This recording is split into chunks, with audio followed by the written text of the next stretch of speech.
গাজীপুরে সাবেক মন্ত্রী ও আওয়ামী লীগ নেতা আকমা মোজাম্মেল হকের বাড়িতে হামলার ঘটনার পর দুদিন ধরে চলা উত্তেজনা এখন অনেকটাই প্রশমিত হয়েছে। শহরের ধীরাশ্রম এলাকায় মোজাম্মেল হকের বাড়িসহ স্থানীয় আওয়ামী লীগ নেতাদের বেশিরভাগ ঘরবাড়ি জনশূন্য হয়ে পড়েছে। আতঙ্কে সরে গেছেন স্থানীয় বাসিন্দাদের অনেকেও। স্থানীয় সাংবাদিকরা জানিয়েছেন, সোমবার সকালেও আওয়ামী লীগ নেতাদের অনেক বাড়ি তালাবদ্ধ দেখা গেছে।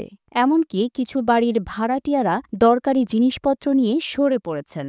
গাজীপুর মহানগর পুলিশের কমিশনার ড নাজমুল করিম খান জানিয়েছেন, অপারেশন ডেভিল হান্ট নামে একটি বিশেষ অভিযান চলছে, যার অংশ হিসেবে এখন পর্যন্ত ৮২ জনকে গ্রেফতার করা হয়েছে। তিনি দাবি করেছেন, গাজীপুরে অস্থিতিশীলতা সৃষ্টির উদ্দেশ্যে বিপুল পরিমাণ অস্ত্র প্রবেশ করছে। তবে সহকারী পুলিশ কমিশনার আমির হোসেন জানিয়েছেন, আইনশৃঙ্খলা রক্ষাকারী বাহিনীর কঠোর অবস্থানের কারণে পরিস্থিতি এখন অনেকটাই স্বাভাবিক। গাজীপুর আওয়ামী লীগের সাংগঠনিক অবস্থা বরাবরই শক্তিশালী ছিল। মোজাম্মেল হক ছিলেন এখানকার মূল নেতা।